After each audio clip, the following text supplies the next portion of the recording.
Hello, everyone. Welcome to New Gen Politics. So I want to play a clip of Karoline Leavitt, Trump's new White House press secretary, talking about why there are federal freezes on a lot of federal spending and some of the most egregious uses of federal funds I've ever heard of. Accounted for honestly. Why impose this pause with so little notice? Why not give organizations more time to plan for the fact that they are about to lose, in some cases, really crucial federal funding, at least for a period of time? There was notice. It was the executive order that the president signed. There's also a freeze on hiring, as you know, a regulatory freeze, and there's also a freeze on foreign aid. And this is, again, incredibly important to ensure that this administration is taking into consideration how hard the American people are working. And their tax dollars actually matter to this administration. You know, just during this pause, D.O.G.E and OMB have actually found that there was $37 million that was about to go out the door to the World Health Organization, which is an organization, as you all know, that President Trump, with the swipe of his pen in that executive order, is no longer wants the United States to be a part of. So that wouldn't be in line with the president's agenda. D.O.G.E and OMB also found that there was about to be 50 million taxpayer dollars that went out the door to fund condoms in Gaza. That is a preposterous waste of taxpayer money. So that's what this pause is focused on, being good stewards. So the biggest one here, obviously, is $50 million for condoms in Gaza, which is just on so many levels insane. So first of all, there's an argument to be made of who should we even be giving aid to in general. So putting that aside and just say, okay, we're going to give aid to the Gazans. What does aid mean?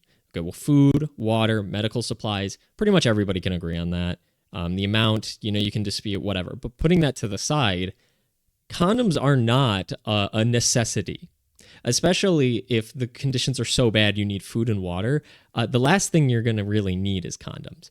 That is like a ridiculous thing to spend U.S. taxpayer money on, which is what she said. This administration cares about the money you're spending, almost half your income that's going to condoms in Gaza. So that's already ridiculous. The fact that we're giving them any amount, $100, $1,000, $50 million, doesn't matter the amount. That aspect of aid is unnecessary and completely absurd. And then let alone the sheer amount of money. $50 million. So there's about 2 million people in Gaza. So that doesn't even add up. Why that much? Well, how much of that is really going to the actual physical transaction of condoms to Gazans? There's probably a lot of waste there. And, probably a lot of money disappearing, which tends to happen when we send millions or billions of dollars overseas. A lot of it tends to disappear, seeps through the cracks, right? And this is the kind of thing that D.O.G.E is finding. This was the whole purpose of starting this, is that there's an absolute ridiculous amount of waste in the federal government. There's a lot of stupid policies, things that we are paying for that are just ridiculous.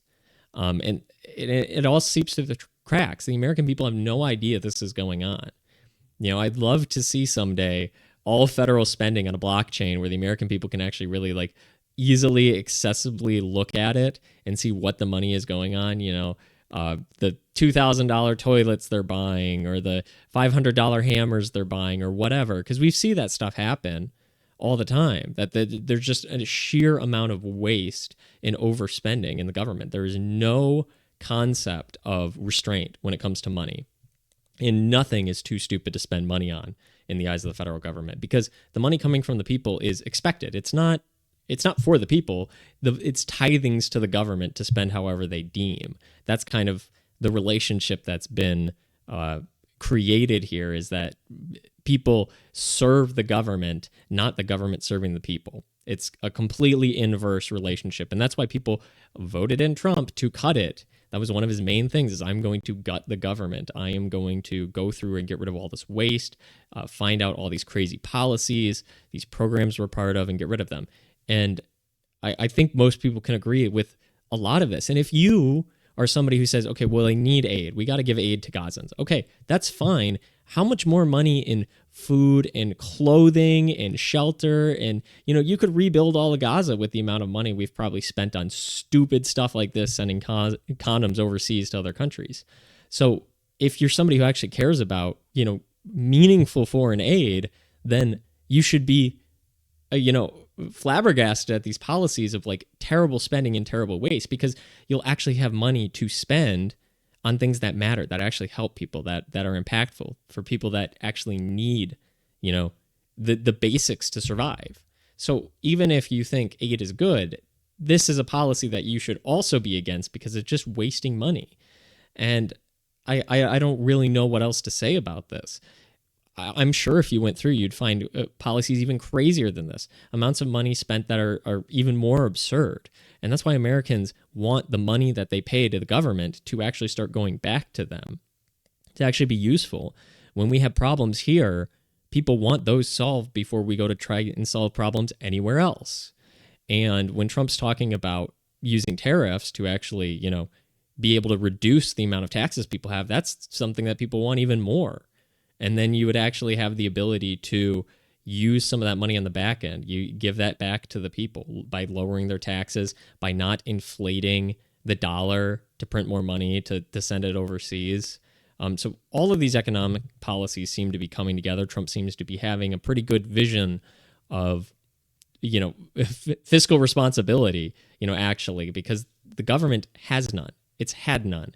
It has no concept of how the money that it takes in should actually be spent and how it can actually benefit Americans. I mean, if you went through all of the policies that we have, how much or how many of them would actually represent you, would actually help you in any way, shape, or form?